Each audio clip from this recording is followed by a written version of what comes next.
We are helping not only with giving them a product, but also with educating the workforce.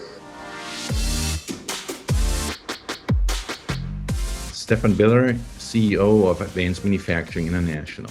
We are dedicated to the digital transformation of small and medium enterprises. We are selling a little product that is very basic, but very cost competitive. It's simple enough for people to operate it. What we wanted to do is we wanted to create a standard that every machine maker could use.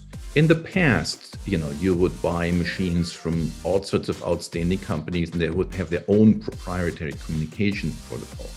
So your engineers would have to learn this, decipher it, trying to figure out how to integrate it with their databases and the IT infrastructure.